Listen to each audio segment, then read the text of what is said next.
I'm calling you out. I'm throwing down the gauntlet. I'm titling this live stream that I'm drafted against idiots, and I'm going to be crushing y'all. So let's go ahead. Let's hop in the little schnauzer. Sadly, this is the last schnauzer draft that I have left. Hopefully, y'all have not maxed these out the way that I have. Hopefully, y'all have a few more that you can do in this tournament. You can do up to 20. And ooh, crap. Let me change that little buy-in on the screen just to make sure that everybody knows what we're in. Yeah, I know we've already showed this 1,000 times, but $3 buy-in, $500,000 prize pool, $100,000 for first, $50,000 for second. How this works, we're going to draft against 11 other people. If we are one of the highest scoring teams out of this group of 12, one of the top 2 scoring teams, we advance to the Fantasy Football Playoff Tournament. Week 15, we'll go up against 9 other people. If we're the highest scoring team, we'll advance to Week 16. Or if we do the same thing, we'll advance to Week 17. Will be a 310-person Week 17 finale, which is how you get a $3 buy-in equaling $100,000 to first place, right? It's not like you win this 12-team league, you get $100K. Yeah, if that was the case, Underdog would be losing a lot of money. But thank you, ladies and gentlemen, for coming out to the live stream. Sorry that I had to call y'all idiots for the title of this. I apologize, but it is what it is. Aleem, happy to see us. Says, holy smokes, I've been subscribed to your channel since 2021, and this is my first time drafting with you in at pick 10. Let's go. Well, I am happy that you're out here to draft with us, my friend, and you are who I'm talking about with the title right now. Let's go. Let's go. But we got Bruce in here at 12. We got Robert in here at 4. Everybody outing themselves as idiots. Brutal, brutal, brutal. We got 13 Johnny in here at pick 11. This is going to be a good one. We're in at 7. 7 again is an interesting spot in that you have a top tier of about 6 players. Sometimes Gibbs will fall to you at 7. Sometimes he won't. But we'll figure it out. The Puka Nakua goes. So we're actually going to get Jahmyr Gibbs. We will get one of those fallers outside the top tier. And yeah, stupid exciting start with Gibbs.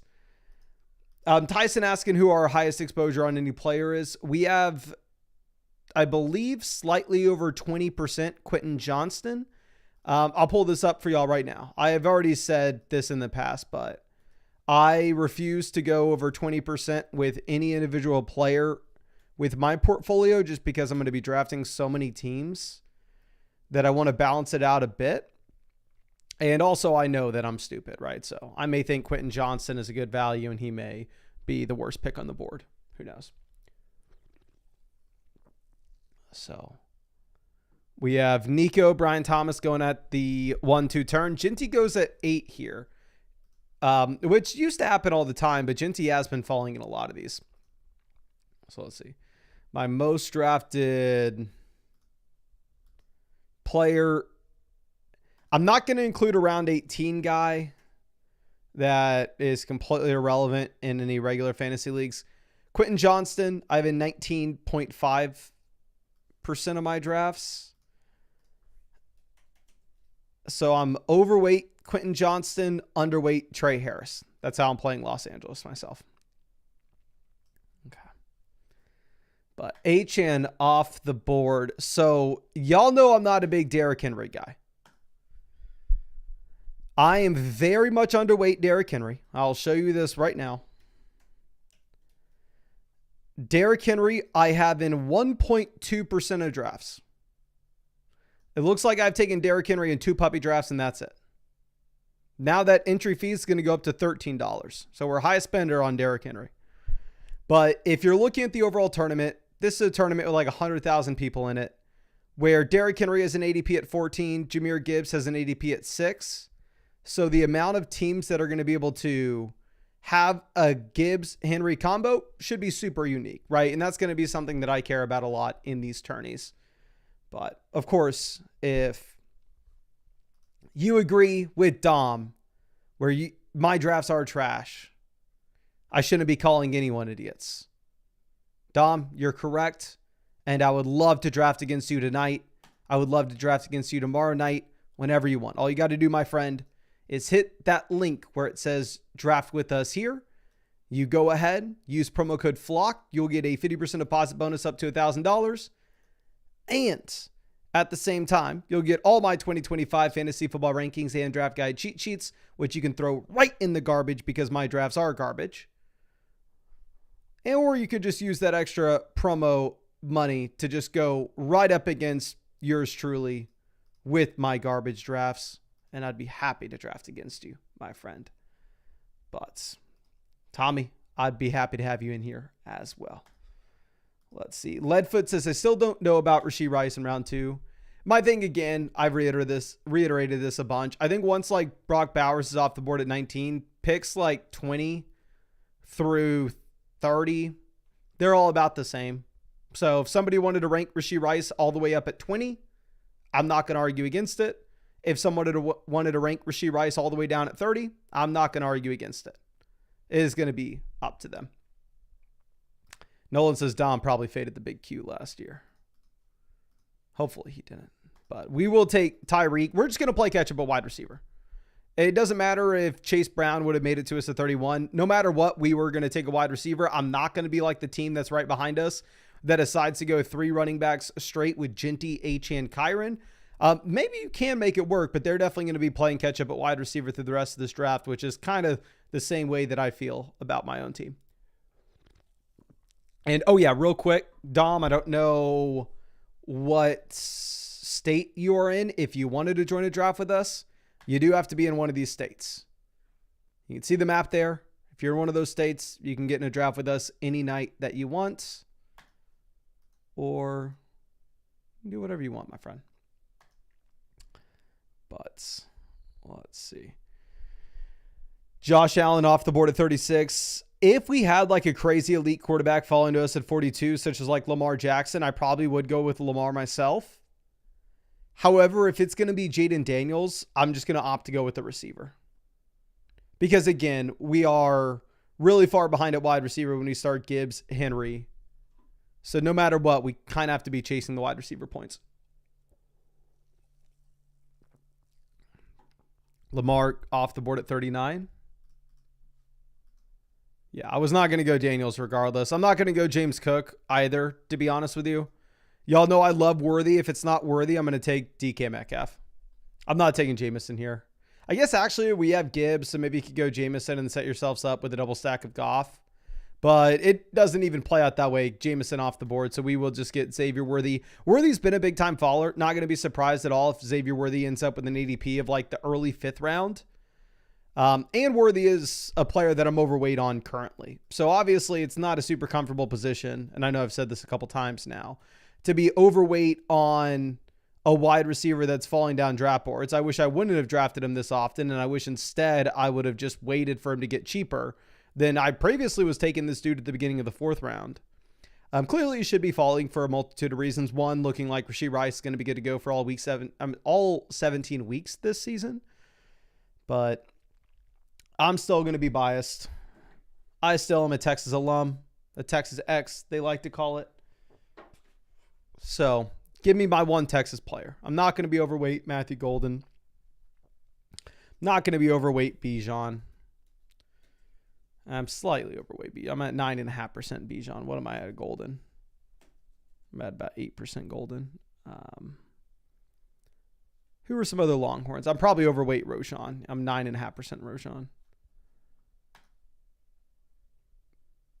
But Dylan says he has Danny's phone number. Dylan, for the love of God, my friend, do not, if you got Danny's phone number for whatever reason, do not bother the guy. Do not do it. There is a chance, though. Dylan's parents haven't given him a phone yet. That may be something to know. If you are Danny. James Cook fell to 53?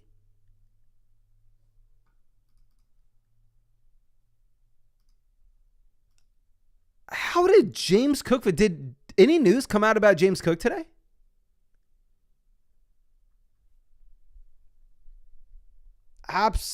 crazy. The lowest I've ever taken James Cook is I took James Cook at like 48 in a draft.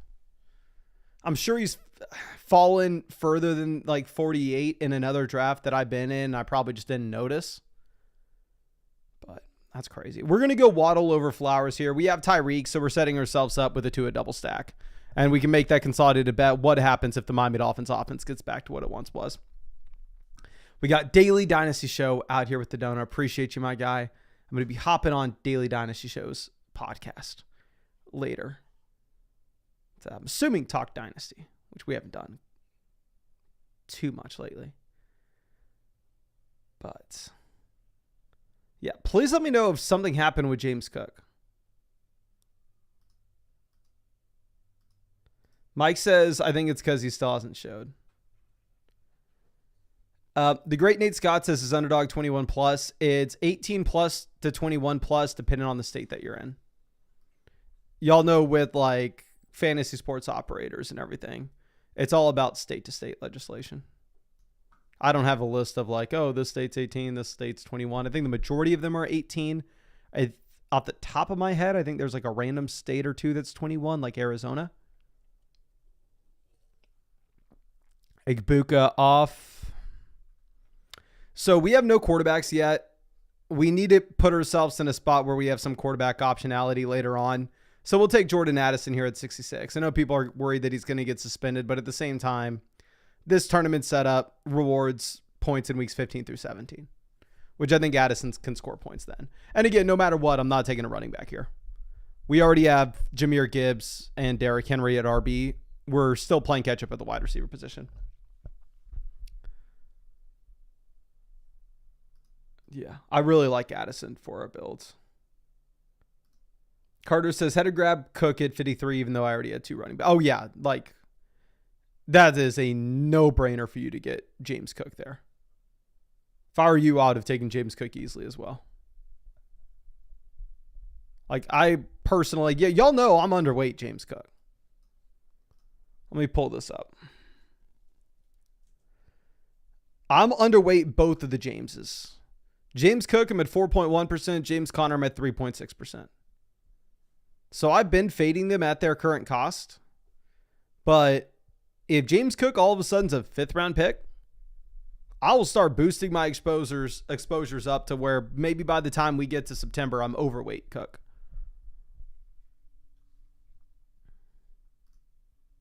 Luke says, how's picking Tyreek and Waddle on the same team good? Let me show you something, my friend. So it's obviously horrible if Tua gets injured. Let's go through and let's look at some of the seasons that you've had Tua fully healthy in and see what that meant for these receivers. So Tua fully healthy in 2023. If we want to look at the wide receivers, Waddle in 2023 gives you 14.5 points per game.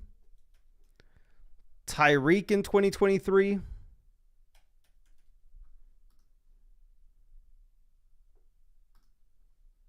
gives you 23.5 points per game. So we can take Tyreek in round 3 and say this team's only going to win 100K if Tua manages to stay healthy.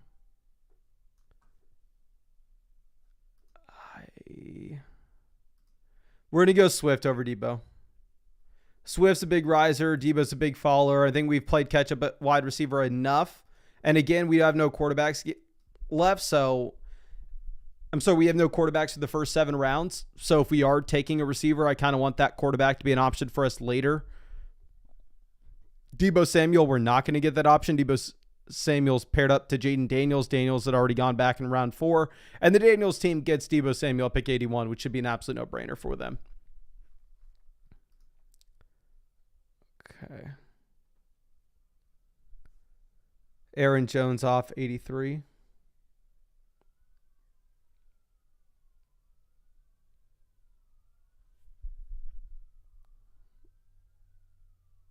So I like our squad. Obviously, a lot of it's going to come down to what do we end up getting at quarterback.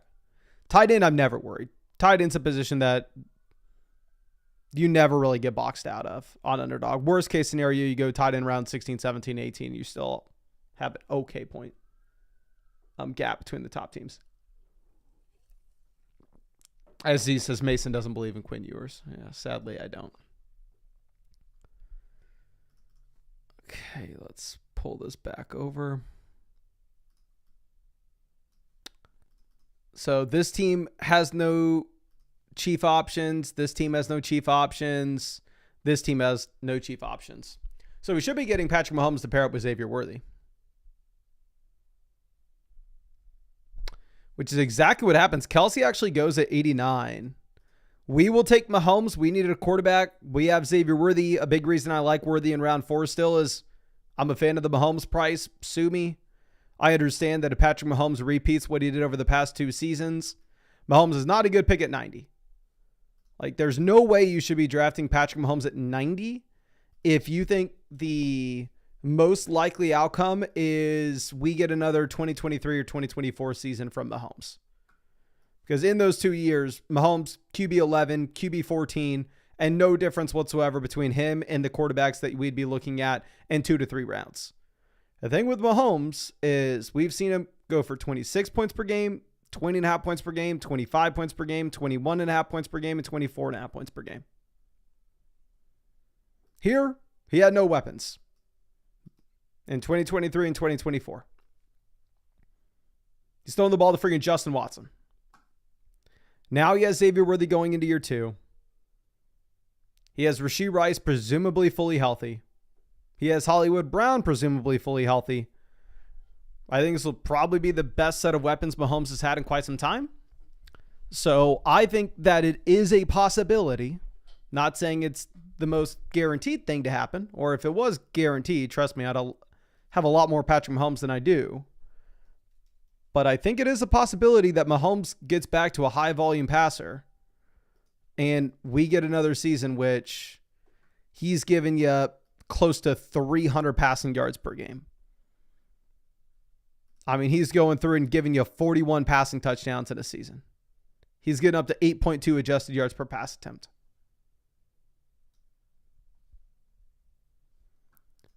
So Evan Ingram, Hawkinson both go. For Fields and Purdy, Fields I'm trying to be underweight in general at this price. I think this is something that took me a while to figure out, but I think I'm going to be underweight Fields. I think I'm going to be underweight Garrett Wilson as well. Brock Purdy, we have no Niners. We're not going to try to force anything here. If Purdy made it to us in round 10, then maybe we can reevaluate. But we can just keep it stupid simple. We can take Jalen Warren. I haven't taken a lot of Warren. I'm trying to bump up some Pittsburgh Steelers exposures, however, post Aaron Rodgers signing. So we'll go with it. Rin says he believes in Fields. So here's the thing with Fields. If you were to look at some projections that Underdog has out at the moment, and again, this isn't like the projections next to where you draft them. This is like legit. You could go hit higher or lower on any of these. They have Justin Fields at the moment. Higher, lower, 14.5 passing touchdowns. Higher, lower, 2,500 passing yards.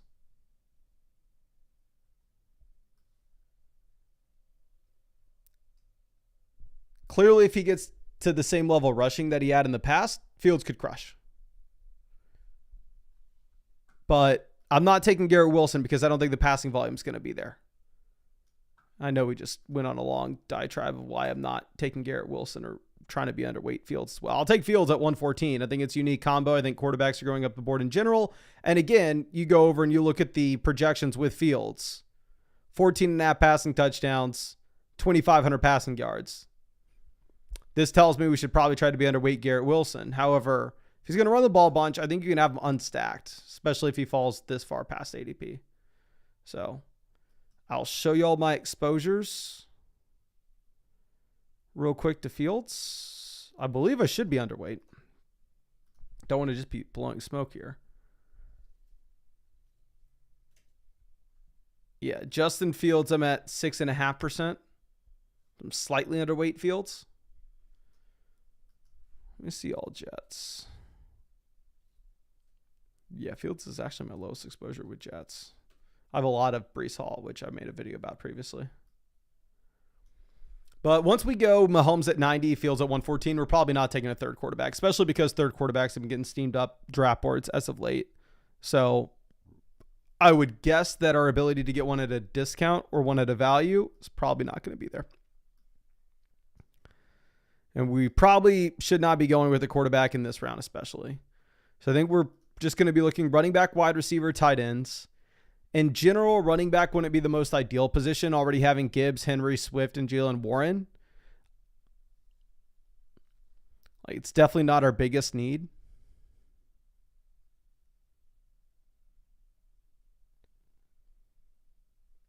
Let's see. If y'all watch a lot of these streams, you know who I want.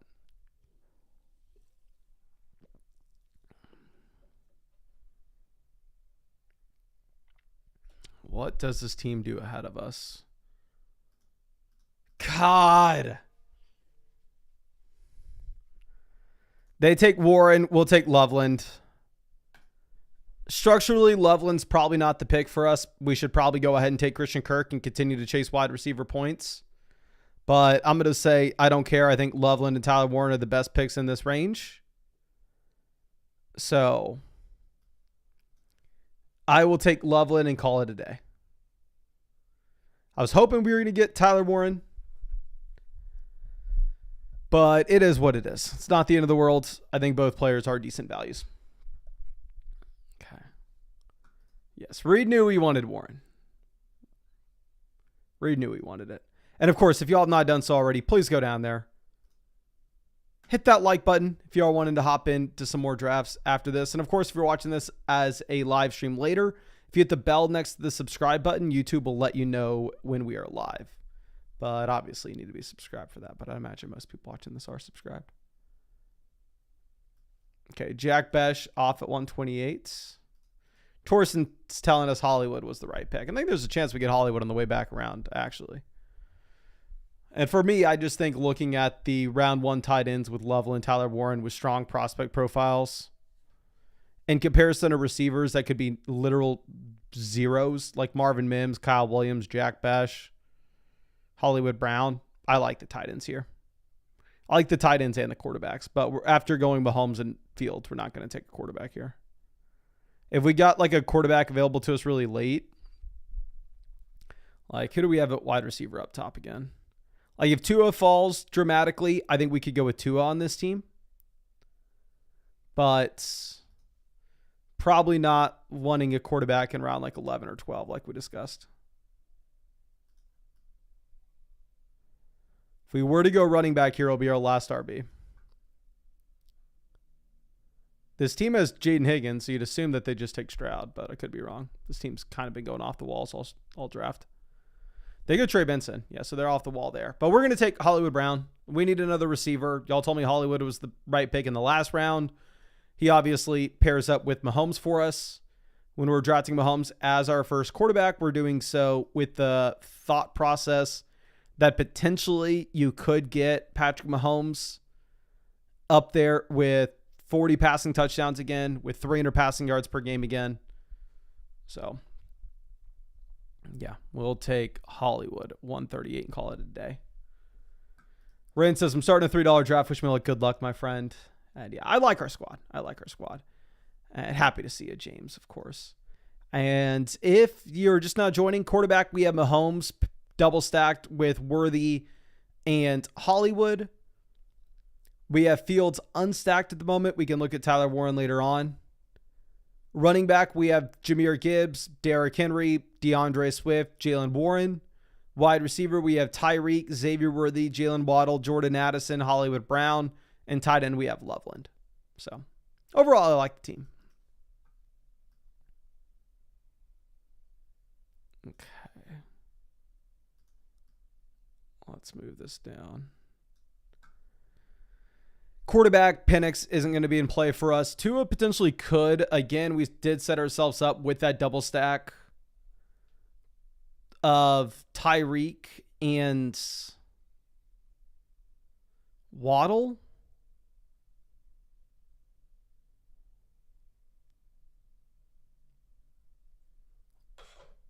What are we going to get? Tillman goes. So again, I don't necessarily think that we need another quarterback. If we get one at a tremendous value, I think we can take advantage of it. But what I'm going to do here is I'm going to take Leggett. Leggett would have opened us up the possibility to get Bryce Young on the way back around. We don't get Bryce Young. He ends up going to a team unstacked, which is interesting here. But we still have the optionality of getting Tua on the way back around. But again, if we don't get a third quarterback, it's not the end of the world. I think we should be fine with the combo of Mahomes and Fields. SZ says, why do you like Leggett so much? I do have a decent amount of Leggett, to be honest, which bad prospect, bad rookie season, but he's just so damn cheap. Like I have Leggett in 14.8% of drafts. He's the wide receiver 64.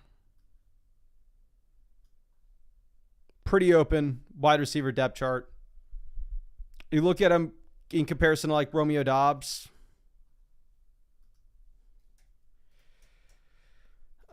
Let's pull this up.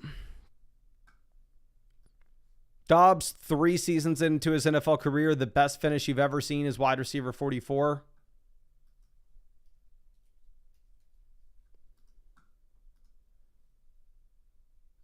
Leggett last season, 7.8 fantasy points per game as a round 1 rookie, which is identical to what Romeo Doubs gave you in his rookie season. But we will just end up taking Tua. Like I said, it wasn't necessarily plan A to go with 3 quarterbacks on this team. But if we're going to get that third quarterback of Tua at 162, where our only real hope for this team to be any good is if Tyreek and Jalen Waddle go nuclear. So if that's going to happen, we kind of need a strong season from Tua as well. So we'll take Tua, and what this does for us on top of it is it makes us stacking Justin Fields a little less important. Because again, we could possibly justify like the reason Fields is on this team. What he helps us with is maybe he advances the squad. If like you get Patrick Mahomes with a month-long injury or a 2-month-long injury, and in weeks 15, 16, 17, we only get the spikes from Mahomes and Tua, and we don't need a spike from Fields and like Garrett Wilson. But let's see. People saying we need another Schnauzer. I've already done my 20 drafts in the Schnauzer. Let's see. Henry is suggesting a big dog draft. Maybe we'll hop in a sprint. I know Henry was asking for a sprint. A while ago. I just checked. We possibly could fill a big dog, but I'm not. I don't really feel like doing a $500 draft right now, to be honest with you. I don't know if I'm mentally there for it. Okay. We are just running back, wide receiver, tight end through the rest of this.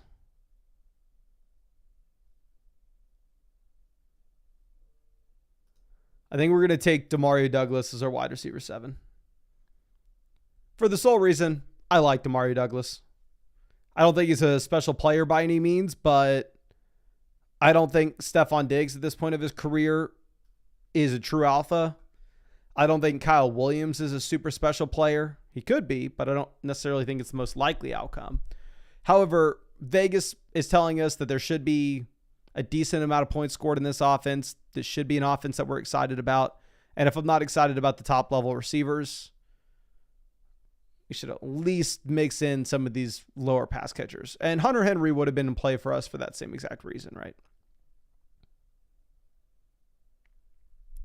Green Blocker wants an eliminator. Bruce is asking how he's looking at pick 12. Let's check out Bruce's team at 12. Nico, Brian Thomas, Allen, Brees, Kamara, Jennings. Super standard start, right? Like, I like it. I think Nico, Brian Thomas is kind of the best thing you can do there at the 1-2 turn, but at the same time, because it's the best thing, a lot of people do it. So it's like that start that you have is going to be replicated a lot in this tourney. Scoutaboo 108. I'm not the biggest. Actually, I think it's maybe fine. He's after Tracy there. I love the Njoku price. Give Michael Penix, I believe, paired up with Mooney. We get Palmer paired up with that. I like the team. We're going to take Mason Taylor to pair up with Fields. Again, I don't necessarily think stacking Fields is going to be the most important thing here. Projections have his passing volume extremely low. You're pretty much taking Fields just for the rushing anyway. So if that's going to be the case, like, I think you can have Justin Fields unstacked, but we need another tight end. Mason Taylor's about the same as anybody else here. I mean, hell, he's second highest according to ADP. So we'll go ahead. We'll mix in Mason Taylor. I think he fits the build. Rylan says, what's an eliminator? It's a tournament on Underdog. So obviously Underdog has a bunch of tournaments. The standard Underdog tournament is like your regular fantasy football league, right? You have weeks 1 through 14. That's the regular season. Obviously best ball scoring. So it's a little bit different. You're not actually submitting your starting lineups, automatically done for you. No waiver wire, no trades, et cetera, et cetera. You just draft and let it ride. But the eliminator is different in that every single week is a brand new slate. Nothing matters that happened the week before. You're going up against, first in week 1, you're going up against the 11 other people that you drafted against. The 6th lowest scoring teams in week 1 in your 12-team draft get eliminated. They're done for the tournament, never to be seen again. You have one bad week. It doesn't matter if you then have the God Squad for weeks 2 through 17. It literally could not matter less. And week 2, all the way through week 17, it's just you versus one other person. The winner advances to the next round. The loser, see ya, you're gone forever. So strategy changes, matters a lot less about your ceiling in weeks 15, 16, 17. Points at the beginning of the season matter a lot. Your ceiling matters a little bit less. Your floor definitely matters a whole lot more.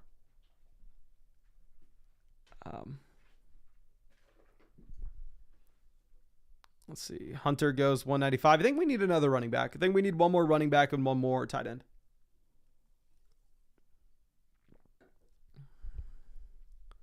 Jatavion Sanders off the board. So we have 2 rookie tight ends, such as Mason Taylor, Loveland. So like our third tight end would make a lot of sense to just get a boring name like Dalton Schultz. Somebody that maybe doesn't have the highest ceiling for the final 3 weeks, but somebody that maybe just gives you some points at the beginning of the season while our rookies kind of get ramped up. So we're going to take Schultz here, and what we're going to do after that is we are going to queue up some RBs. We have a bunch of old crusty running backs. We have Gibbs, we have Henry, we have Swift.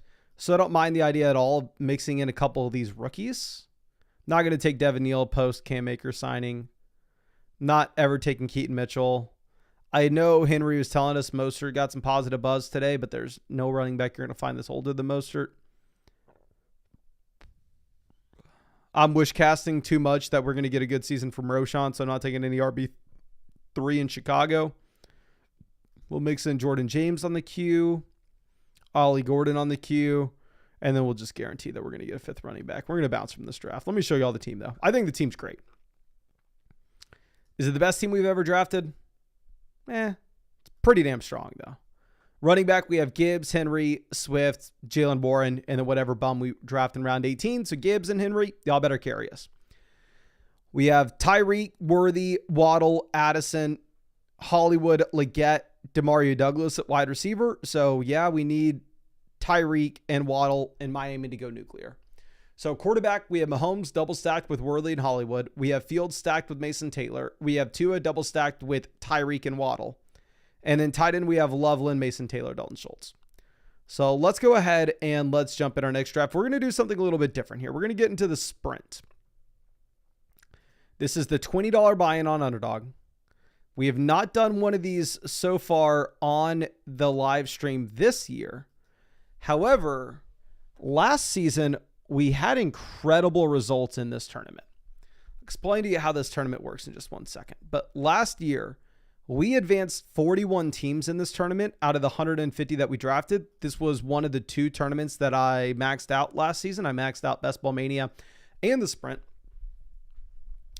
And out of the 150 teams that we drafted, 41 of them finished top 2 in their 12-team league to advance to the following round, which is just, if you do some math of what like an average drafter would be, 150 divided by 12 times 2.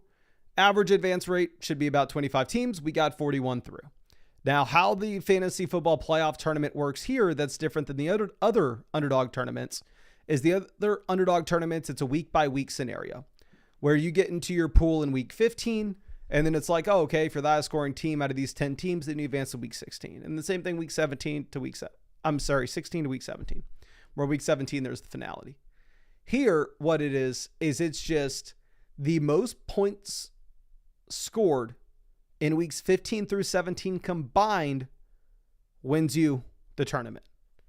So you're going up against the 11 other teams that you drafted with for weeks 1 through 14. If you're a top 2 team in terms of total points scored, you advance to the fantasy football playoff tournament, where there you're grouped in with everybody else, and it's just cumulative scoring, leaderboard style, weeks 15 through 17. Okay. But we will see. We get pick 6. So pick 6 should be a very similar start to the last draft, right? Where we are going to be in at the end of the tier where I thought we were going to get Gibbs, but we're going to get Lamb. We keep it stupid simple. When you're inside the top 6, you just take whoever falls to you. And yes, good luck if anybody made it in here with us. And I'm sorry Henry didn't make it in. We got Vinny in here, of course. Vinny always in here. And Vinny, title of this live stream is a direct shot at you, my friend. Direct shot. Brian says overstacking is bad. I don't know who said overstacking is bad. I used to think that taking too many players on an individual offense capped your weekly ceiling. Like I used to say, oh, I don't want 6 players from an individual team. Then in week 17, like what can your true ceiling really be? And then a team won millions of dollars last year in Best Ball Mania by drafting Jamar Chase, T. Higgins, Joe Burrow, Chase Brown, Jermaine Burton, and Mike Gesicki all in the same team. 6 of their 18 players they drafted were Bengals. So, yes. Logan says true. Vinny, the guy that pairs blue cheese with his burger. Yes, that's exactly why we went for this title. SC says most of my championships have come from double stack teams. Yeah, like again, in the past, I personally went against like drafting so many names from a singular team. Like I would go like, oh, I have 4 Bengals already. I don't want a 5th. But also, I've never won Best Ball Mania. The highest I've ever gotten BBM is 16th place. And somebody who has won Best Ball Mania went, Mason, you have no idea what the hell you're talking about. I'm going to take 6 Bengals and I'm going to win millions of dollars. David says, can't believe Provolone didn't even get a mention yesterday. You should have been out here representing Provolone, my friend. But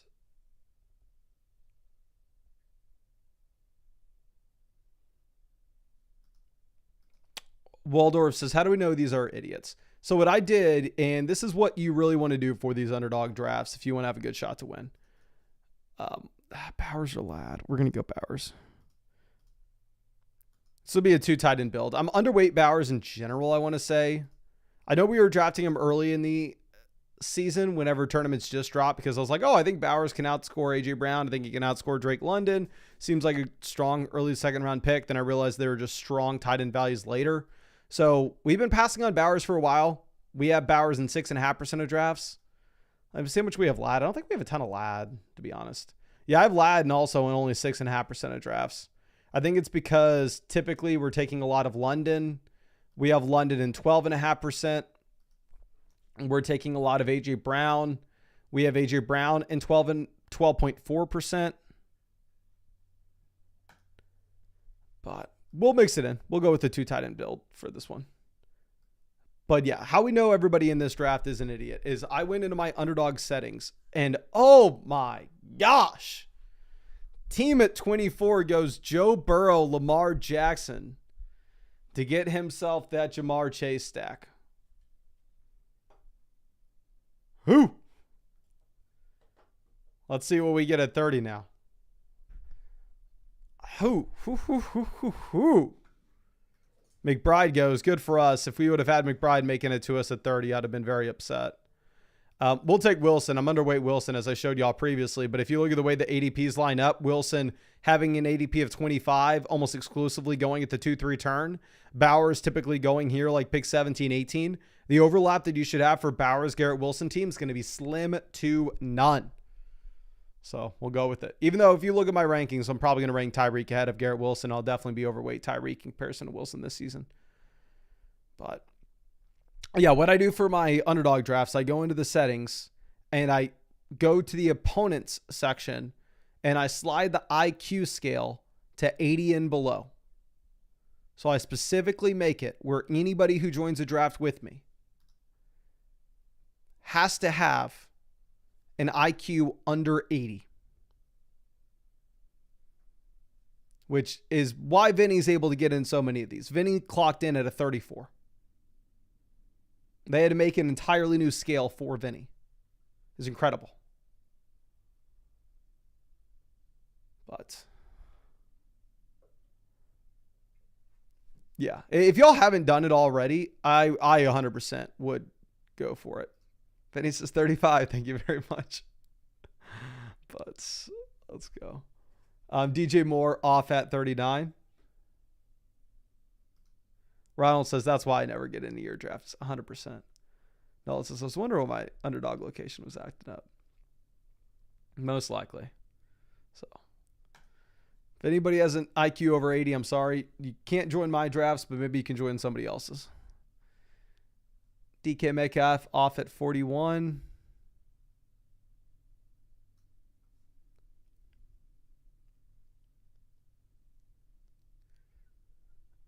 Y'all know. Okay, so what's going to be available to us in the 5th? Amari to Hampton off. I may take James Cook. Pick 54. 54, we'd go Chuba. Would I rather have Tet McMillan and Chuba or James Cook and Calvin Ridley?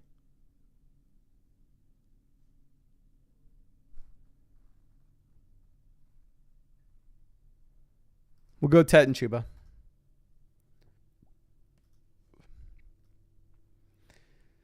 You're going to possibly see in this sprint more rookies get pushed up boards like Amari Hampton here going at 42, where people are trying to really optimize just for whoever can blow up in the final 3 weeks, which I would say you should kind of be doing the same thing in BBM, right? Or any underdog tournament other than like the Eliminator. Okay, Travis Hunter goes 48. Calvin Ridley off 49. I probably would have gone James Cook 43 if it wasn't for the last draft that we were in, us seeing James Cook make it down to like 53 and me thinking that there was a non-0% chance we had James Cook available to us in the 5th. It's probably very unlikely. But again, I think our plan A here would be to go ahead and take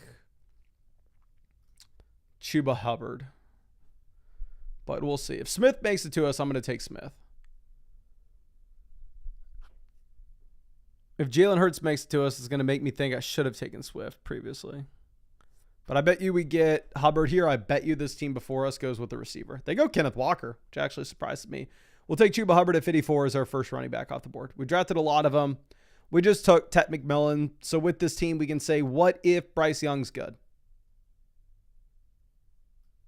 What if what we saw in about a month of Bryce Young's games last season is the real Bryce Young? And the previous 20 games where he was the worst starting quarterback in the NFL was just some other dude. It all finally clicked. It all clicked. Unlikely, but what? This is a $20 buy-in, $100,000 for first? $150K for first, so. Unlikely we turn 20 into $150K anyway.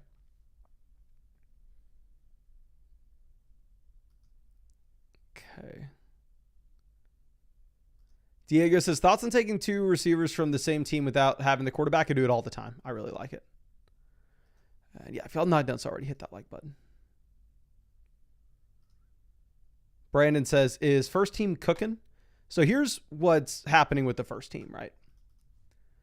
The first team went to the kitchen, turned on the burners, the pot of water on the stove, giant pot. He's going to have like a big crawfish boil, right? Industrial size kitchen. He's getting ready to start cooking. He takes Jamar Chase, pick 1. He goes to the refrigerator. He's starting to get his ingredients. And round two's going. He walks back over to the pot. He trips. He falls. He goes into said pot. And he takes Joe Burrow at pick 24. And since then, he's been getting cooked. He's not doing the cooking. He's getting cooked. We will take RJ Harvey. You'll know once Dobbins signed, we moved RJ Harvey behind Trevion Henderson, behind Alvin Kamara in our rankings. But hell, he falls behind him in this draft, so I think we can go ahead and take him anyway. And now at wide receiver, we have Lamb, Garrett Wilson, Ted McMillan. Running back, we have Chuba Hubbard, RJ Harvey. We have the elite tight end with Bowers. And we will see what happens. Damian says, thoughts on taking Ginty at the 103 in a dynasty startup? Super flex, I think it's a very bad decision. One quarterback, it's up to you. I have Ginty, if you look at my dynasty rankings on the site, as my first running back. Dylan says, should I text Danny? Can I troll him? No, please do not text Danny. Do not make Danny get a new phone, please. Jared Goff goes 73. Team takes Laporta and Goff together. Dylan says, like saying I'm a former Cowboys player or something. No, do not do this. Danny will not believe it. You text Danny, hey, it's Tony Romo. You think Danny's a cartoon character? You think he's gonna look at his phone and go, Tony Romo texted me? I don't think so. Do we get Judkins? Yeah, I think we'll take Judkins here. So hopefully Chuba can carry us with some points at the running back position at the beginning of the season. And then hopefully we have some final 3-week upside with the rookies, with Harvey, with Judkins. Judkins, great prospect profile. Don't love the prospect profile with Harvey as much, but obviously Harvey, much better offense than we're going to get with Judkins. Dylan says, or John Mechie with the new. No, do not do that. If you got Danny's number, delete it. If he accidentally showed it on his computer screen during a stream, he's not going to think it's funny. I don't think any of your friends will think it's funny either. It will just probably annoy him, to be honest. Henry says, Travis Hunter fell to 56 in mine. Lowest I can see him go. Yeah, we'll see if he keeps falling. I think it was like a marathon or an eliminator. Like, obviously, a different structure tournament where he should fall lower. I think I got him at the 5-6 turn in a draft, a slow draft. But again, it wasn't like a typical BBM. It wasn't a Schnauzer. It wasn't anything like that. It was one of the tournaments in which Travis Hunter's worth less.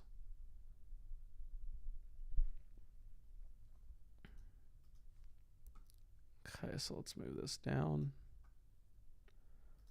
I'm going to be very hypocritical with our next pick. Fair warning. Hypocrite inbound. Hypocrite incoming.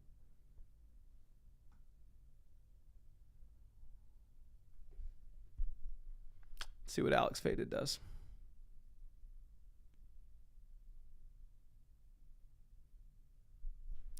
He goes Bo next. We're going to take Justin Fields. Again, I don't think the passing volume in New York is going to be incredible by any stretch of the imagination. We take Garrett Wilson there at pick 30 for a unique combo of Garrett Wilson, Brock Bowers, where if you look at the way the ADPs line up, there'll be very few teams in this tournament that are able to go for that type of pairing. The reason I think we need to take Fields here is stupid simple. Look at what the team at 1 did. They went Joe Burrow, Lamar Jackson, and then Jared Goff. And based off their draft strategy at this point, I can't guarantee they don't take another quarterback. So I think quarterbacks maybe are going to be tough to come by in this type of draft. Y'all know I've taken a bunch of Michael Pittman Jr. At one point, he was my most drafted wide receiver. His price has gone up, so we don't have as much of him now as we used to. But we're going to mix them in here at 102 very easily. But yeah, so price of quarterbacks in this draft may be a lot higher than we're used to. Fields does correlate with the team. I have a lot more Kyler Murray in drafts. I think Kyler is my most drafted quarterback at this point. But we're just going to take Fields and we're going to move on. James says Bo Nix is a steal for his ADP. I think I have a decent amount of Bo Nix as well. Let me pull this up. Bo Nix, I have an 11%, so I'm slightly overweight Bo Nix.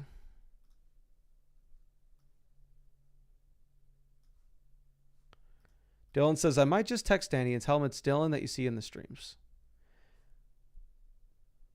Dylan, I don't know if you're intentionally trolling me. I don't know if you're trying to annoy me. For the 1,000th time, do not text the dude. Danny is the one person that I can guarantee you, if you DM him on Twitter or if you DM him on Discord, Instagram, whatever, he's probably going to get back to you. If you really need to talk to Danny, shoot him a DM. There's no reason you should have his personal phone number. There's no reason you should contact him personally.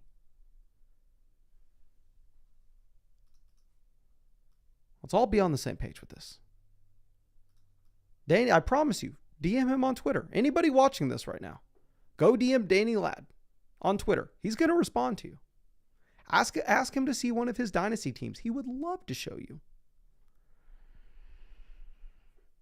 But here, when we're getting up at 115, I think I know what we're going to do. Hopefully we're allowed to do it. Yeah, we're going to take Dak Prescott.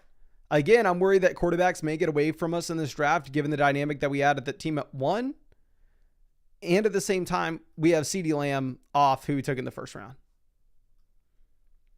So having CeeDee Lamb in round 1,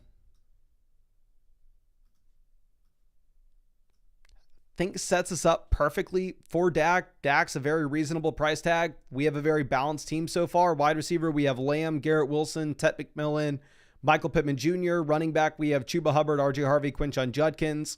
Quarterback, we have Fields stacked up with Garrett Wilson. We have Dak stacked up with CeeDee Lamb. And like having quarterbacks in rounds 8 and 10, it's like an awkward range where we could only go with 2 quarterbacks if we need to. We can take a third if we need to, if we get one at a strong value. But now we're not going to be forced to go in any direction, right? We can just kind of do what's best with the value that falls to our team. Tyler Warren goes 125. Okay.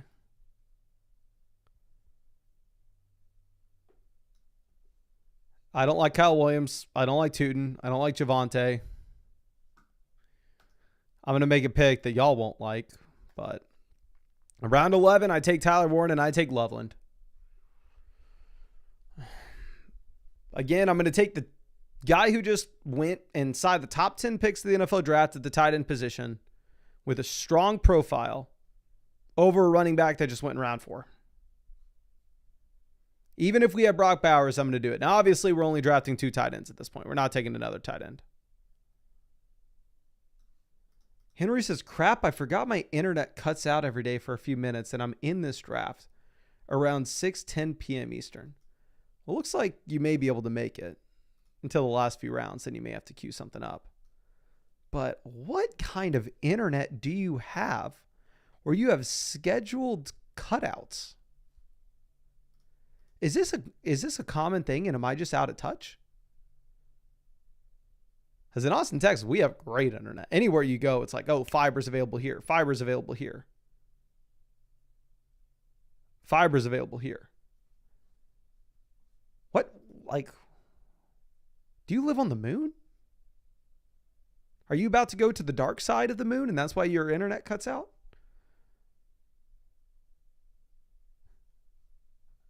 Tua goes 135. Bryce Young's one of those players that we can't take a third quarterback if he falls to us. But at the same time, I'm not going to be drooling over reaching for Bryce Young when we already have Fields and Dak stacked up, right? But Bryce Young would fit this team where we have Chuba and Ted McMillan. This is one of the funniest comments that I've ever seen. Mike says, that's when I log into Henry's internet each day. That is pretty damn funny. That is hilarious. I don't have a lot of Kirk, but we need another receiver. I know that people are off Jalen Knoll now, and they're on Christian Kirk. I haven't drafted a lot of Kirk, but I'm an idiot. I get things wrong all the time. Let's take him at 139 as our 5th wide receiver.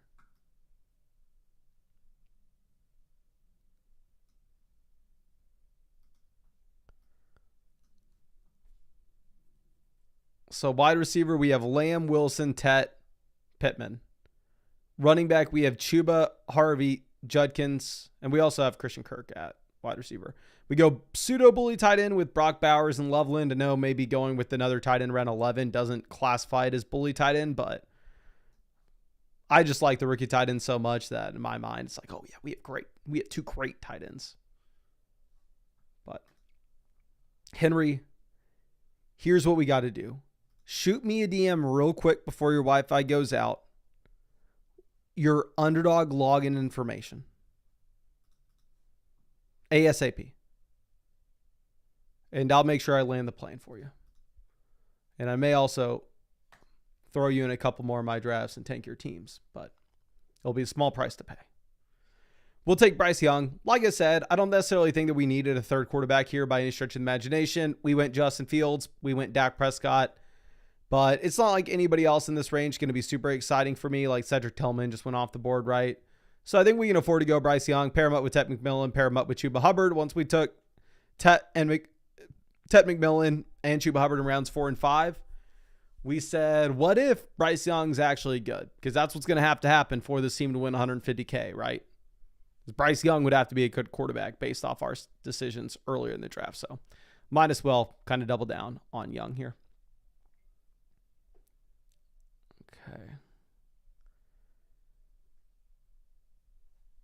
And also, if y'all have not done so already, please go down there, drop a like on this live stream. And if we hit 250 likes, we will fire up a third draft. If not, I'll go in the other room and help the lady cook some dinner. Dylan sent a DM to Danny. I promise you, for one of my... I told you to send him a DM asking about his dynasty teams, and I said he'd be very excited to tell you about that. I don't know how excited he'll be to answer your questions about your dynasty team. But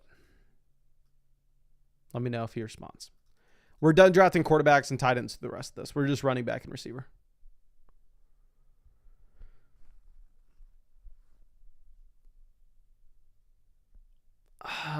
How many we got? 14, 15, 16, 17, 18. We got 5 rounds left. We can draft 2 more receivers and we can draft 3 more running backs. So I think we're chilling. I think we have a good team. Eckler goes, I'm going to take Leggett, and we're going to go all in on the Carolina Panthers offense. All in. Don't know if that's ever worked out before, but maybe back in the prime Newton days. Ajay says, will the next draft be a $20 one as well when you get one of those? I will have... I'll just ask y'all in the live chat whatever y'all want the next draft to be, and whatever y'all want is what we'll do. I can't do a $3 Schnauzer anymore. I just did my 20th. And I'm not doing a $5 puppy superflex. I'm sorry. I'm not doing a superflex. Okay. Kyle Pitts goes 172. We are just running back and receiver through the rest of this. Y'all know I have a lot of Roshan. I think Roshan's even more appealing now that you have Chubb and Dobbins signed. So we'll go ahead. We'll take Roshan Johnson at 174. This is going to be a team where we draft 6 running backs.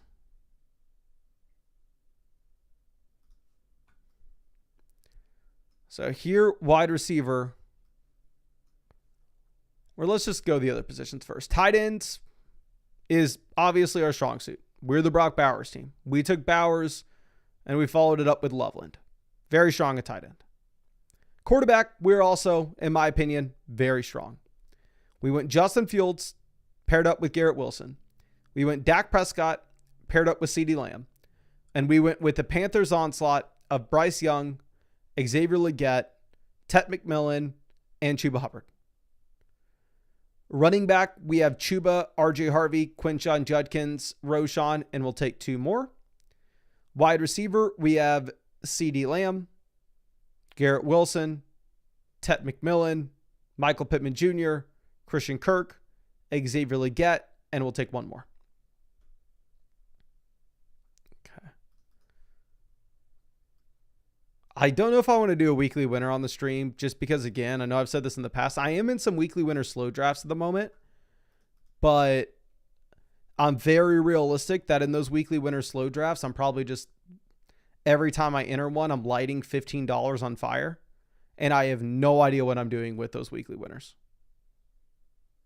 So I don't know if I want to stream something where I have no idea what I'm doing.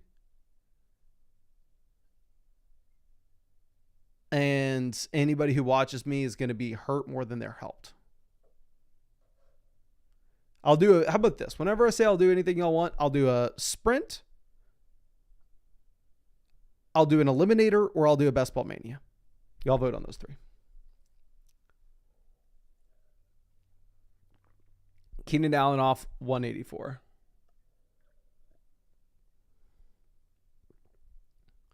Miles Sanders goes 185. We would have taken Miles Sanders at 187.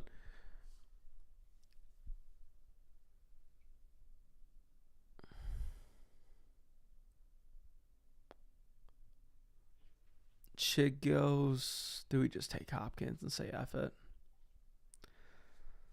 Let's take Hopkins as our last receiver. If anything, we may be a little bit underweight receiver. I'm not a big Hopkins guy. I don't have a lot of them, but if we're only going to take 7, I probably want our 7th to be here in round 16 rather than round 18.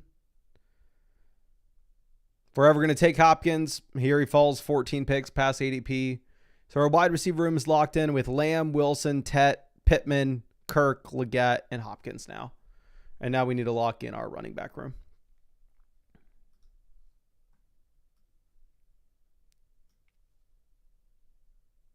Okay. So Chuba, RJ Harvey, Quinshon Judkins. And I'm going to make one running back pick. Then I'm going to queue up our next running back. We're going to bounce into the next draft.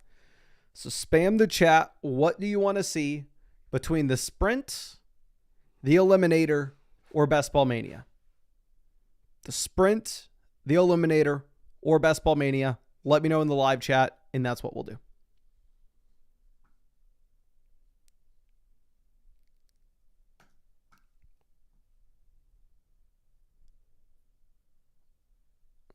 Okay.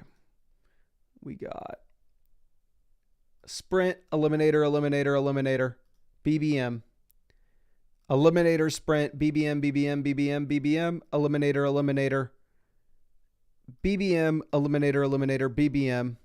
Sprint, eliminator, BBM, eliminator.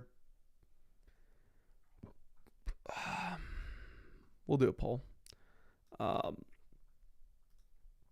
I take Giddens? No, we're going to take Justice Hill. Looking at our running back room, I think an issue that we have is we have long-term upside, but we don't have points projected out for week 1. So with our running backs that we want to take here at the end, I probably want some running backs that I feel like can give us a path to points in the first 3 weeks. And I think Justice Hill could do that. I'm going to end this poll, and we're going to start a new one. Okay. Which draft? Question mark. Eliminator. It looks like y'all asked for the eliminator versus BBM. How do you spell eliminator? Eliminator. God, this is embarrassing. Eliminator. Got it. BBM. Okay, go to live chat, vote on the poll. What do you want? Can I show the poll on the screen? No, I can't. Okay. Thornton off 202. And we're just looking at a running back. I know I saw a message in the chat saying like they don't know if we're strong enough a wide receiver to only stop at 7. Full transparency, I don't know if we're strong enough a wide receiver to only stop at 7 either. That's kind of the pain that you get with taking a Brock Bowers team and taking 3 quarterbacks as well. But I don't think we're strong enough for running back to stop with only 5 RBs. Our running back picks were picked 54, 67, 78, 174, and 198. So I'm definitely taking a 6 running back. God, both times we've done a poll, because usually I just ask the chat, like, hey, let me know what y'all want. And then it's like clear one way or another. Like both times we've had to do a poll, it's turned out to just be damn near 50-50. Like right now it's 51-49. Okay.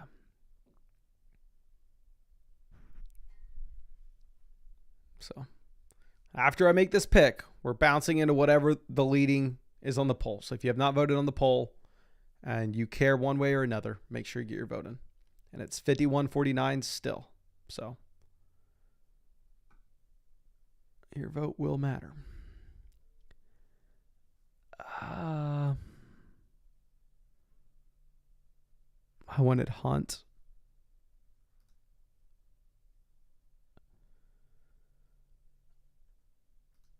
We'll mix in Ford. Again, kind of the same thing that we said with Justice Hill. I want a running back that projects out to give us some points early in the season. We bank on the Harvey Judkins upside late. Okay. No one says I will complain either way. Didn't vote. So we have, it's still 50-50. It's just flipping 51-49. Technically, it's 51 BBM, 49 eliminator. So we will go ahead. We will hop into a BBM. Let's see if I can find it. There we are. I only have 83 of these left. So we're definitely going to have to get into some eliminators in the future because we're running low. We're running low. Okay. And we will end this poll.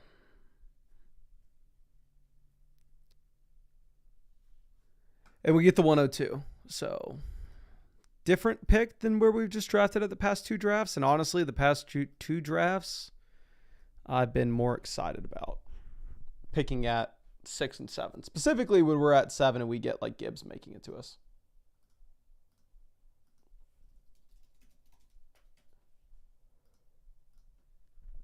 So pick 2.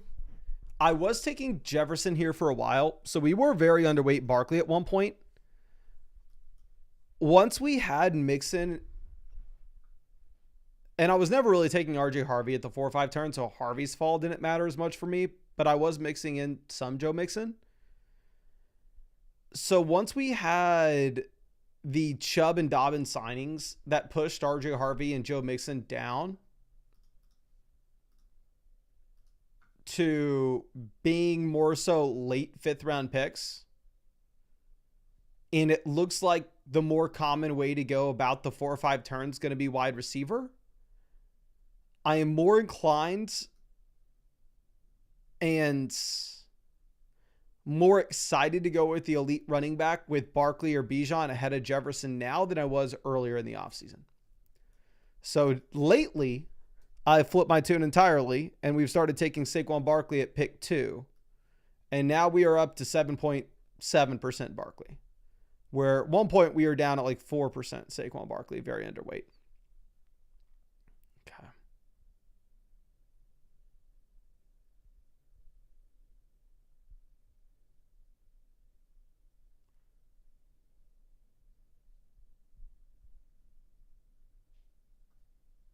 Okay. Tristan asking how much Bijan we have. Let me just show you all my exposure to all the early round 1 guys. Bijan Ivan 9.5%. We already saw Barkley Evan 7.7. I try to stay a super flat percentage with the guys at the top. Jamar Chase Ivan 8.9%. Jefferson, I used to be very overweight because I'd take him at 2, but now that's fallen a bunch since I don't take him at 2 anymore. I have Jefferson in 10.7%. Lamb, right on average, 8.3%. Gibbs right on average at 8.3% as well. So super flat exposures to the guys inside the top 6 tier. The only thing is I'm slightly underweight Barkley, slightly overweight Jefferson because I used to take Jefferson at 3, but since then I've changed my mind. And later on, like really the player I'd say I'm highest exposed to in round 1 is probably McCaffrey at 11.8%. But my exposures in the early rounds are super flat. Like where I'm more so willing to make a stance and go like, hey, I'm going to go 2% Marvin Mims and I'm going to go 20% Quentin Johnston is going to be later in drafts. Because realistically, everybody knows who Barkley is. Everybody knows who Bijan is. Everybody knows who Gibbs is. Everybody knows who Lamb, Jeff. Like what edge are you going to get? Like if I were to go say CeeDee Lamb is 10,000 times better a pick than Justin Jefferson, I'm going to take CeeDee Lamb at pick 2 every single time. I'm going to take CeeDee Lamb at pick 3 every single time. And I'm going to end drafts with 20% CeeDee Lamb and 1% Justin Jefferson. Like, what the hell do I know in comparison to the market? You know? We're going to take Tyreek Hill. Massive reach, but again, I know we've said this a bunch. Everybody here at the 2-3 turn is the same. So I'm fine reaching. And I think if I had to get a preference, it's probably going to be with Tyreek. And then we will take T. Higgins here at 26. But I probably would take Rashee Rice where he goes now. Like if Rice was available to us at 23, I would have taken Rice.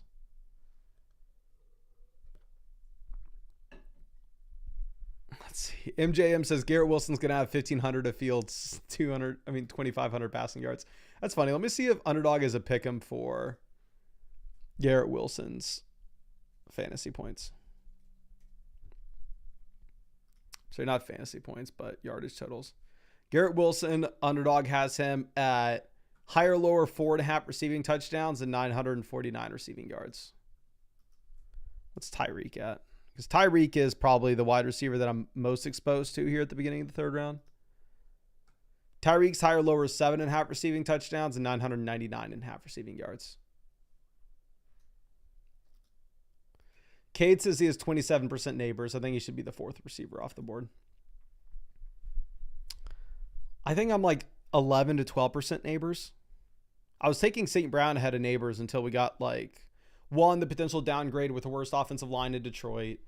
2, the reports of Amon-Ra St. Brown having surgery this offseason. Then I pivoted to neighbors over St. Brown. But yeah, I think the only like round 1 player that I could say that I'm different than the market on is I'm more exposed to CMC. I'm less exposed to Ashton Genty. But that was because early in the offseason, CMC was around 2 pick. And Ashton Genty would go up at pick like 7 or 8. And we just kind of saw the writing on the wall of CMC rising in ADP a bunch, Ashton Genty falling a decent amount. So we faded Genty early, went hard in on CMC early. But now that like CMC consistently goes at pick 7 and Genty's more so going at the 1-2 turn, like from here on out, I'll probably draft just as much Genty as I will CMC. Lee Watley says 30 seconds feels so slow. I am surprised. So I was monitoring this. The typical live streams we've been doing is 3 drafts a stream, right? And looking at this,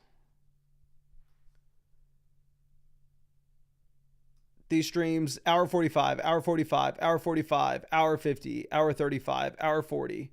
This one we did a bunch. Hour 45, hour 45. They're all hour 45. And right now we've been live for an hour 15. And it'll probably take another 30 minutes to finish this draft. So despite us doing 3 30-second timers today, in comparison to the 20-second timers, the stream will be about the same time, which is interesting. Henry says, in round 18, I might make it. Start queuing, my friend. Start queuing.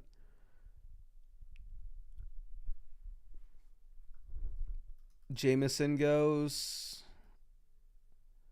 We'll take Smith. Smith is my favorite pick on the board at the 4-5 turn. I should be overweight Smith. Let me double check that. If I'm not, I need to make that a goal of mine over the next few weeks. Smith. How much do I got? I got 11.5%. Devonta Smith. I would prefer, obviously, to have... We're going to take George Kittle here. I think us going with the 3 receivers in rounds 2 through 4 gives us the ability to take the top-end tight end. I would have preferred Hurts in round 5 to pair up with Smith, but Hurts goes at pick 40, which is interesting because that's not even a team with A.J. Brown. That's a team just going to get their guy. Grant says, Mason watching live from a wedding in Scotland. I appreciate you stopping by, my guy. Have a ton of fun at the wedding. And I promise you I'll be live tomorrow. Have fun at the wedding. I'll see you tomorrow. But don't need to be watching me at the wedding. I'll tell you that much. Lee Watley says Kittle's his most drafted tight end. I think McBride's my most drafted tight end, but I want to be overweight Kittle, which looks like I'm only 9% Kittle. So not overweight yet. But like the guys I had been drafting a bunch at the 4 or 5 turn, I've been drafting a lot of Sutton. But I'm comfortable with Sutton now. I have a little over 13%. Smith used to not fall down to this range. So while not overweight Smith just yet, like I'll feel comfortable getting Smith up to like 16, 17, 18% of my drafts going forward if I'm going to get him at the 4 or 5 turn, especially if Jalen Hurts in a lot of these drafts goes in round 5.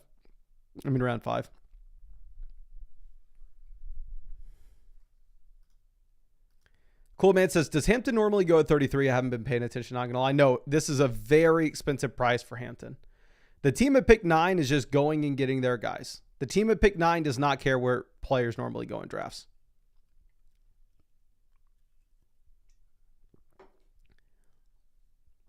Louis says, how can I find points per game projected rankings? Are you talking about the pick'ems that I showed earlier?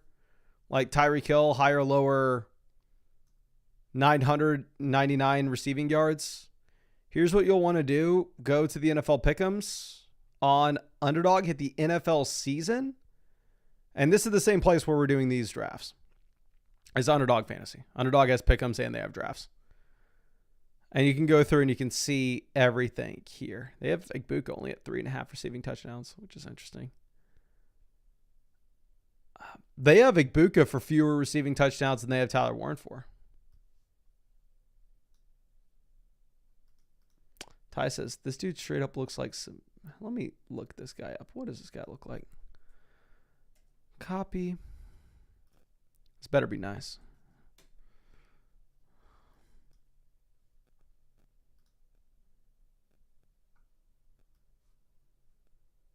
Talking about me? I look like this dude? I mean, I get it from a body perspective. Like, yeah. It's exactly how my arms looked. Jacked as hell. Face? Eh. I'd say more of like a Brad Pitt type face. I'll take that body, though. So what does that team do that took Hampton at 33? They grab Rome Odunze. So nothing crazy there.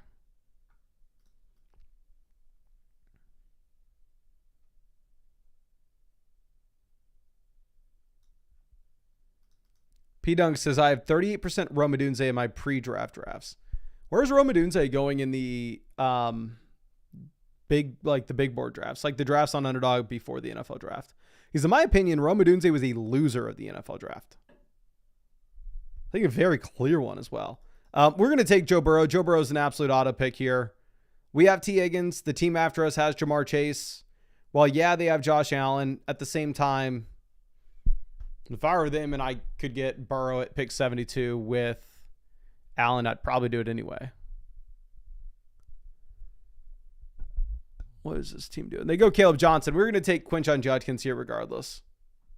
No rookies yet. Only old crusty players. So we can go Judkins and we can hopefully hit on that upside that we have in the final 3 weeks of the season.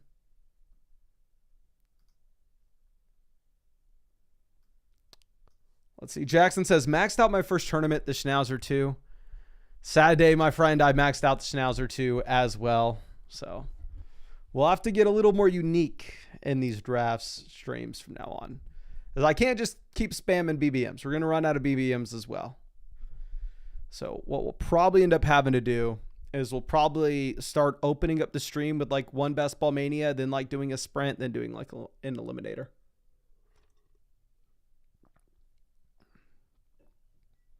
P-Dunk says ADP was 46. Ooh. Okay, well. It makes me feel better about his price now then. My thing with Rome and DJ Moore is, again, the coaching staff that's there now wasn't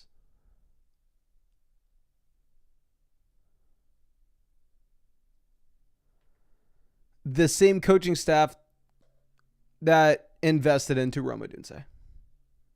So for them to like come in, look at what was on the roster and go, pass catchers our biggest need. Not saying it was their biggest need, but for them to go in the NFL draft, back-to-back pass catchers. It scares me off Rome a bit. Like, let me pull this up. How much Rome do I have? Scares me off DJ Moore a bit as well.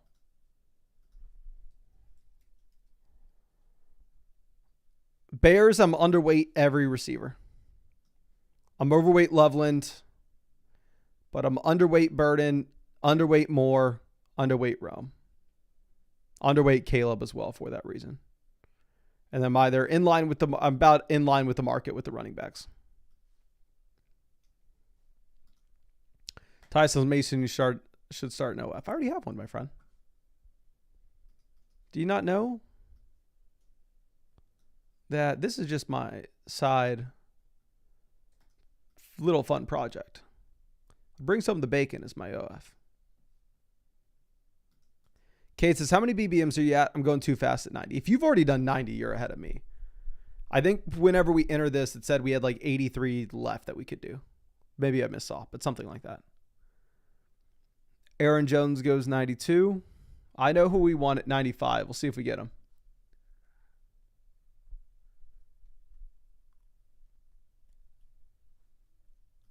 Egbuka goes. That's who I wanted. We were going to take Egbuka and then have the shot at Baker on the way back around, but we will default somebody we've taken a lot of. We'll take Michael Pittman Jr. You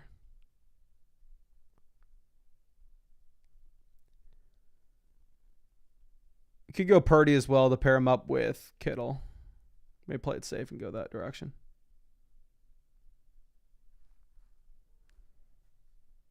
Yeah, we'll play it safe.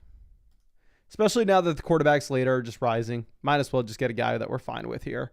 And it's not like I'm super excited about Jaden Higgins, Scattaboo, Tracy, Trey Harris, et cetera, et cetera. So,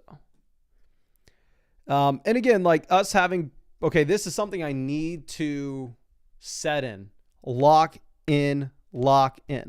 It's very easy for me if I draft Josh Allen, Lamar Jackson, Jalen Hurts, Jaden Daniels, and then I draft like Brock Purdy to go like, okay, you're done. Only 2 quarterbacks. The Joe Burrow range, like when I take Burrow at 71, for whatever reason in my mind, I don't consider Burrow anywhere close to like Jalen Hurts in fantasy. And I'm not saying that's correct at all. I'm saying this is a mistake that I need to get over. Because pick 71 is expensive for a quarterback. Like if I'm going QB at 71 and QB at 98, scream at me. Turn off this live stream. If I take a quarterback at 119, 122, turn off the stream. Punish me. I think we can go with a third quarterback, but if we were to get a third quarterback, it needs to be like, oh, Tua fell 15 picks past ADP and we're grabbing Tua here at 170. We can't be going QB at 119, 122, 143.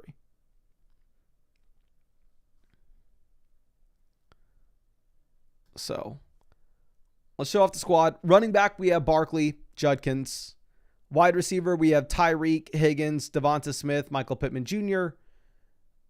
Tight end, we have Kittle. Quarterback, we have Burrow stacked with Higgins, and we have Purdy stacked with Kittle. So I like the team. Vinny says it's turning off the stream. Punishment. Vinny, you leave me alone. That's punishment. Are you kidding me? Damien says, am I the only one who thinks Judkins is going to suck this year because of his situation? Completely fair statement to have. Like, absolute garbage offense, right?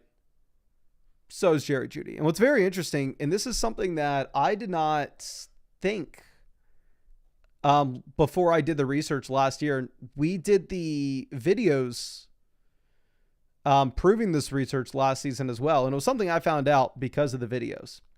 And maybe it's different in full PPR leagues, but specifically in half PPR formats, being in a bad offense is actually more negative for the receivers in it in comparison to the running backs. Like, running backs are able to overcome a bad offense easier than a receiver can. So, like, if you think there's no upside whatsoever with this Browns offense, which very easily could be the case. The Browns could be the worst team in the NFL and may not even be close. Copy and paste that sentence for the next 30 years. Judkins could be absolutely screwed. But at the same time, if Judkins was in a good offense, Judkins could be getting drafted in round 4 or 5. Like, if Judkins went to the Chargers, I'd be taking where I would be taking him half a round after I'm taking Amari and Hampton, assuming same draft capital. Okay, Najee goes.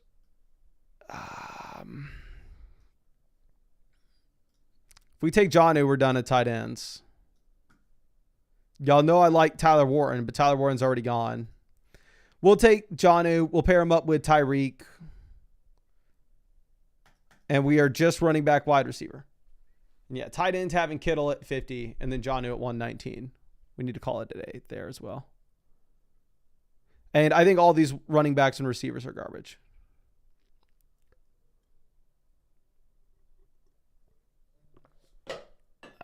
Maybe garbage is wrong word, but none of them are exciting. We'll take Ramondre, maybe pair him up with Judkins and go, oh, okay, well, if it takes Judkins some time to get going in Cleveland, maybe Ramondre can have the job in New England for a bit before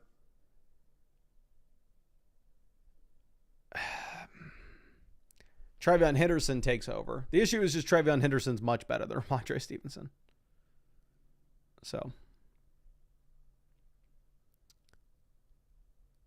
we will roll with Ramondre.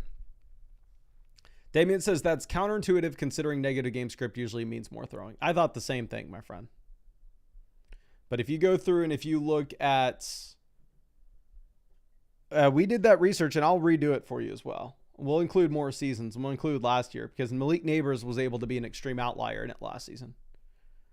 But if you look at bottom 5 offenses in total points, not fantasy points, just total points scored, it severely limits the wide receiver production in a way that it doesn't for running backs, which is the exact opposite of what I thought was going to be the conclusion of that research. But it kind of makes sense because, like, you can go through and, like, an example that maybe sticks out is James Robinson was a top fantasy running back the year the Jacksonville Jaguars had the worst record in the league, right? It's not that James Robinson was some elite level back and the offense was clearly garbage, but it's, hey, a running back, if they get 80% of the snaps and 80% of the touches, it doesn't matter who they are going to score fantasy points. It's like a running back, you wouldn't think it. I didn't think it before I did the research.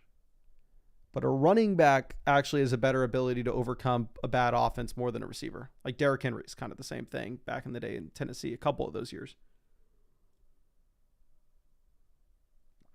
Henry says, Browns made the playoffs in 2023, not garbage forever. Let me ask ChatGPT a question real quick. My buddy ChatGPT.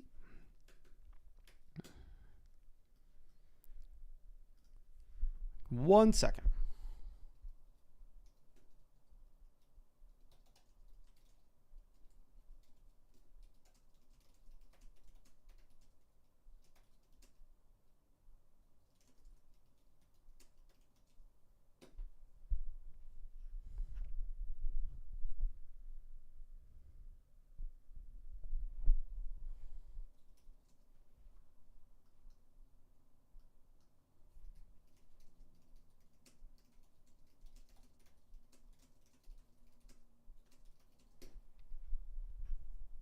Just asked how many playoff games have the Browns won in the past 30 years? Past 30 years, the Cleveland Browns have won just one playoff game. 30 years, they won one playoff game. The Browns are a dumpster fire. They will be until we see otherwise. Saying the same thing about the Detroit Lions, and the Lions were actually able to turn it around somehow by the grace of God. We are just running back wide receiver at this turn.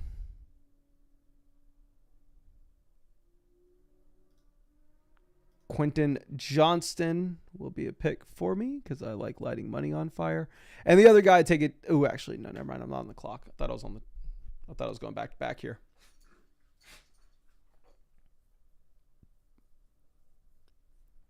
Jalen Wright goes. So the other guy I've been taking a decent amount of is Trey Benson.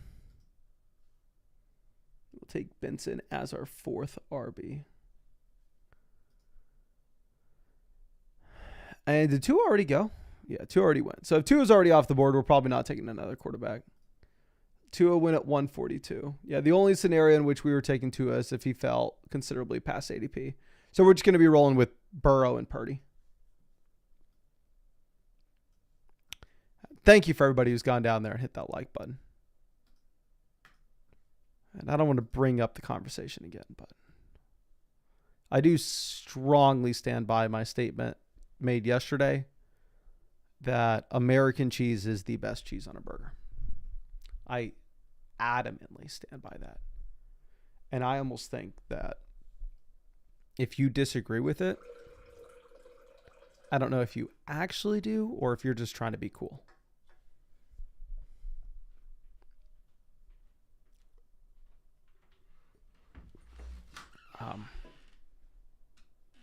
Yeah. Okay. I'm bald. I'm 23 too. Says the Browns need new ownership. I think I maybe told y'all this, like how my opinions changed over the past few years, but, and maybe like the Lions maybe just proved this theory completely wrong.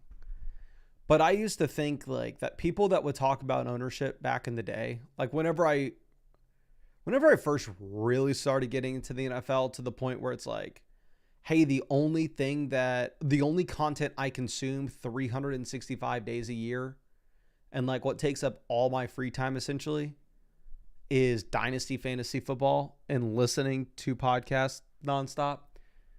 Yada, yada, yada. That was when I got it like that. It was 2014. So what? About 11 years ago. And whenever I'd hear people talk about ownership and like make a statement like, oh, the Jets are always going to be bad because of their ownership, I would think it was the dumbest thing I've ever heard. I would go, that doesn't matter at all.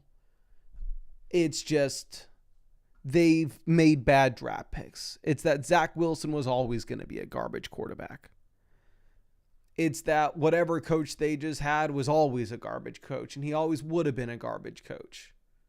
It's just the GM that they hired this time made all these bad decisions, and that's why the team's so bad. But I've changed my mind where I do think that there's so much more to, like, this organization's been a dumpster fire for 30 years. To turn that around, it's going to take a lot more than just drafting the right player. The NBA is different. The NBA, you can be the Cavaliers and you can draft LeBron James, and there are 5 players on the court. One player can take over. NFL teams are organizations, right? Staff, players, you were looking at a massive, massive ship. That even like it's, unless you are Patrick Mahomes, unless you are Tom Brady, it's very difficult for a single player to change the trajectory on that one thing.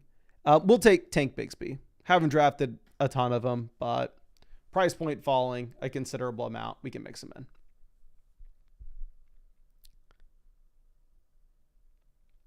But yeah, now like I am on the team of ownership matters a ton. unless it's Patrick Mahomes, unless it's, we're going to take Adam Thielen here. Unless it's Mahomes, unless it's Tom Brady, unless it's one of the true like elite, undoubtedly Hall of Fame level talents, first ballot Hall of Fame quarterback. Like, I don't know if a singular player can take over and change the trajectory of an entire team.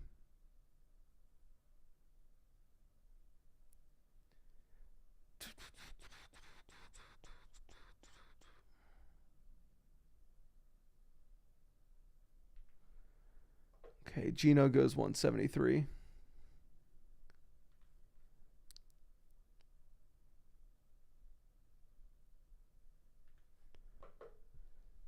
Andy says Arch Manning will.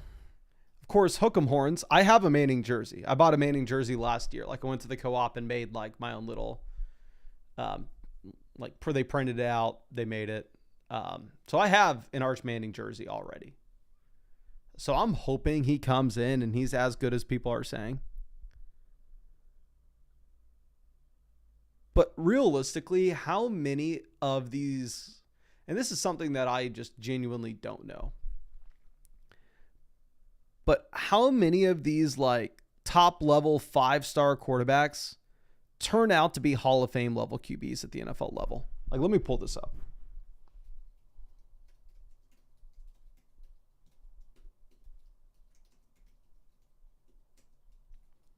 I guess we can go back to the 2021 high school recruiting class for the first guy, because then we can kind of see some of these players that are in the NFL now or coming to the NFL now, right? Anything in 2022, 2023, we're not really going to know yet. But looking at the 2021 top recruits, 5-star guys, you'd have some, actually, this maybe proves against my point at all. I mean, completely. 5-star guys, 2 of them look like they are promising future careers. We don't know yet, but Ewers, Caleb Williams, Drake May look like they can actually do it. Let's see what 2020 was. Because I'm actually interested in this.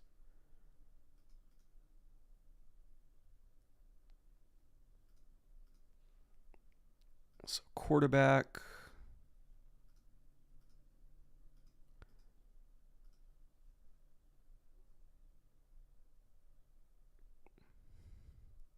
Quarterback, 5-star guys. Young DJ Stroud. Actually, this is way more predictive than I thought it was going to be.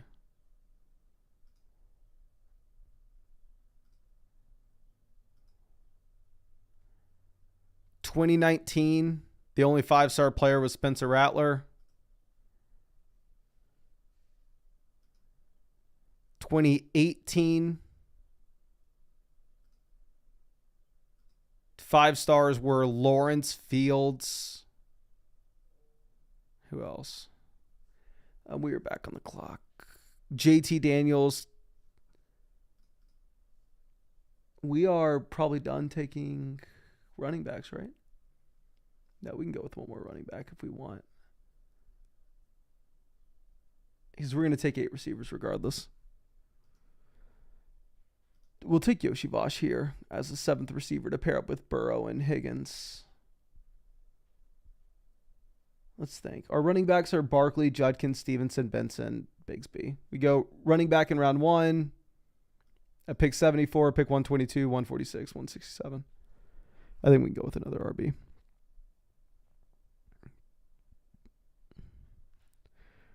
Looking at our running back room, should we optimize for final 3-week ceiling or advancement points? Let's go advancement points. Let's go Justice Hill. And we'll grab an 8th running back. But I mean, this is going to be a 2 quarterback, 2 tight end build. So I think we can afford the 6th RB just because we're going to take 8 wide receivers regardless. Maybe we should have taken 9 receivers. But let me see. So 2017. So, well, technically so far, none of these 5-star quarterbacks have turned out to be franchise-changing players. Maybe Drake May can. Maybe Caleb can. But like Bryce Young, Lawrence, Justin Fields, these other guys aren't. Davis Mills, Tua were the 5-star guys in 2017. Neither were franchise-changing players. Tua, obviously, decent career. But I'm not throwing him in franchise-changing. 2016. Let me see. Shea Patterson, Jacob Eason. So 2 players that were nothing at all. It's definitely more predicted than I thought. I thought there were going to be a lot more 5-star players that turned out to be just nothing.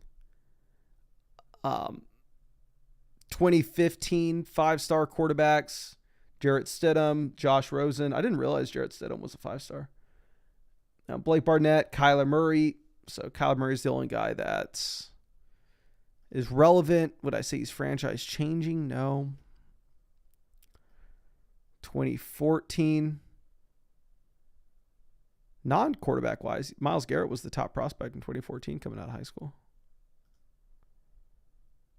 Kyle Allen was the only 5-star.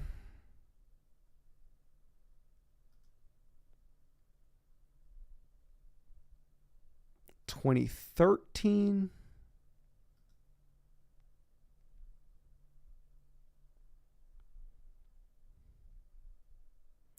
Christian Hackenberg, Max Brownie were the only 5-stars.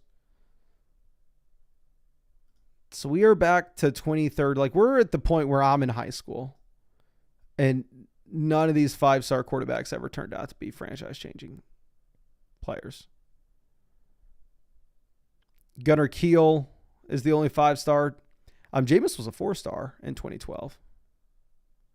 What about 2011? I'm sure Cam was a 5-star coming from JUCO.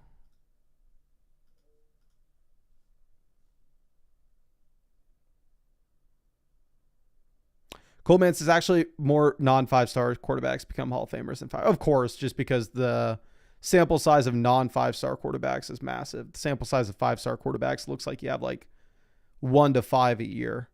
2011, Jeff Driscoll, Braxton Miller.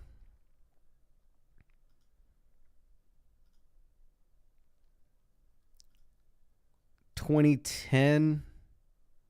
I don't know how much longer we want to do this. No 5-star QBs in 2010.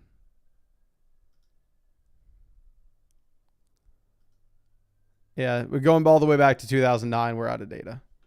So every 5-star quarterback that I can ever find, none of them ever turned into true like franchise-changing options. We'll take Amari, right? Or do we take Tolbert? We'll take Amari. Now, again, doesn't mean that it can't happen, but I am of the opinion that it's probably not the most likely thing in the world that Manning comes in and goes to like the Saints, turns into a Hall of Fame level quarterback when we haven't seen the dude really play much at all, even at Texas. Hoping it happens. I have his jersey, but I'll believe it when I see it. Lee Watley says, percentage-wise, it's probably 5-stars that are higher. Most likely, my thing is like we just went through every 5-star quarterback for the past 15, 16 years, 17 years, and 0 of them were Hall of Fame quarterbacks. Now, again, small sample, right? We're looking at on average like 3 a year. So just say 50 quarterbacks we looked at. And some of them could be. Maybe Lawrence puts it all together. Maybe May puts it all together. Maybe Caleb puts it all together. Maybe one of them could buck the trend. But as of right now, my entire point is it's like, and I know nobody was saying this in the chat like to some great extent, but I just hear it everywhere. It's like that. Arch Manning's going to come in and he's going to be the one to change an organization. And I'm like, well, first, let's at least see what he can do being a full-time starter in college. 2,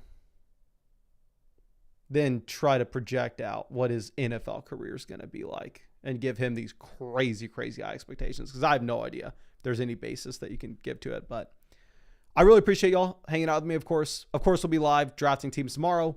I really hope I get to see you then.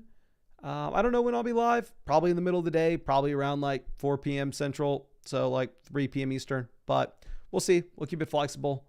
And I appreciate you, and hope I get to see you out in the live stream tomorrow night.